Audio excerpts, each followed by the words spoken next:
Hey, AMP1 students! Welcome to our first mini lecture on the brain. We see a nice brain on the upper right, up there. That brain, of course, is not unlike the brain in your skull. And the structure and the function of the brain is just a crazy hard topic. We are barely going to scratch the surface of it. About 2,400 years ago, 2,300 years ago, somewhere around there, the ancient Greeks, like this dude right here, Aristotle, they thought that the brain served as a radiator for heat in your body. All right, that was totally wrong. We are going to fix that misconception. So if you still thought it was a radiator, that's all right. We're gonna take care of this. All right. Before we get to the actual brain, though, guys, we got to talk about the protection of the brain. What we see here is a beautiful dissection of the skull. Beautiful dissection of the skull. We have some of the skin of the scalp. Right here, we got some skin right there. And then we got some connective tissue underneath it. And then there's a tendon-like thing called an aponeurosis right there. You don't need to know that. And eventually we get down to some bone. Got some bone right there. Got some bone. And then we get the meninges. We see all three meninges here. The tough dura mater on the outside. Very strong, dense connective tissue. The more loose connective tissue that makes up the arachnoid mater. And then the gentle, delicate pia mater would be the film on the brain itself. So we got our meninges here in reality. Let's look at a cartoon picture of the meninges as well. And there we are. So we see our skin, we see our connective tissues. We got our skin, we got our connective tissue there. We got our bone, nice flat bone right there. And now we're going to see the double layer of the dura mater. Okay, the dura mater has two layers around the brain.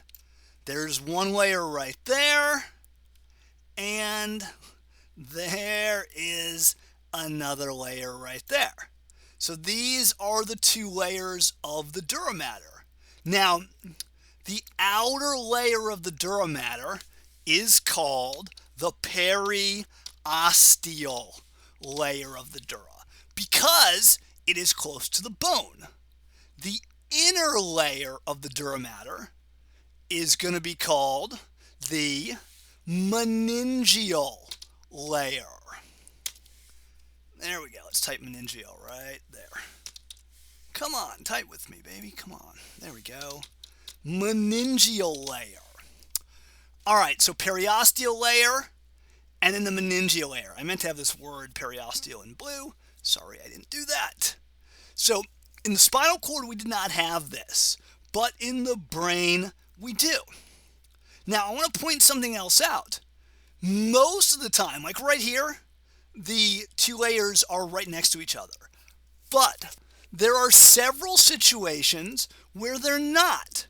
So if I look right here, there's my periosteal dura, and it's separated from the meningeal dura. There is this space that is in between them. There is this space right here. And you can see this space is colored in blue. Now, this space that's right there is called a dural sinus. This space is called a dural sinus. It is a blood vessel. It is a blood vessel. It is a vein. And what it is going to do is it is going to receive cerebrospinal fluid. So it is how we get back our old cerebrospinal fluid. So this is not the only dural sinus. There are others. This is just one great example. All right, what else do we see here? We see the arachnoid matter. So it looks kind of clearish in this picture. There's the arachnoid right there. We also see the pia matter as well. There's the pia right there.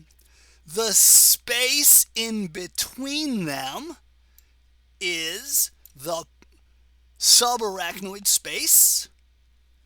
I don't know, should we have known that already from lecture on the spinal cord? I guess so. The subarachnoid space. And that subarachnoid space is filled with CSF, cerebrospinal fluid. Now, what I totally want to point out to you right now is something really cool that we can see. If CSF is flowing through the arachnoid space, da-da, da-da, da-da, da-da, right here, it goes up into this thing called a villus. This protrusion right here that I don't want to arrow, so I'll undo that. This protrusion right here where the arachnoid, there we go, where the arachnoid protrudes into the sinus, that is called an arachnoid villus. And what that does is it provides a spot for the CSF, like my arrows were going here, for the CSF to get back and drain into the dural sinus. All right, I think that is just about it in everything I wanted to show you here. We saw the two layers of the dura. We also saw the arachnoid. We saw the pia. We see the way the pia follows every sulcus and gyrus of the brain.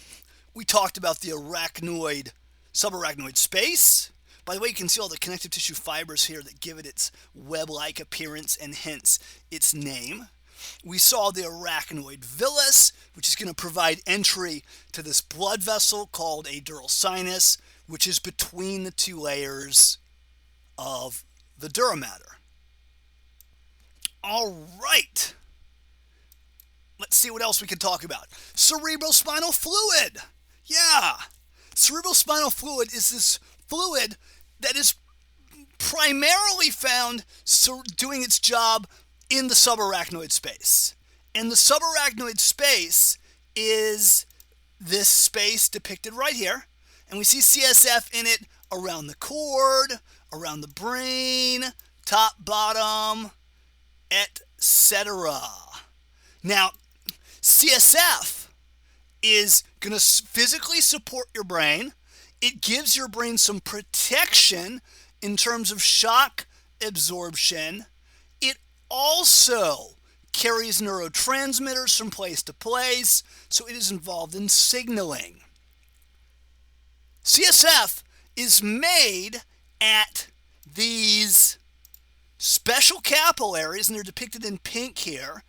Each of these special capillaries is called a choroid plexus,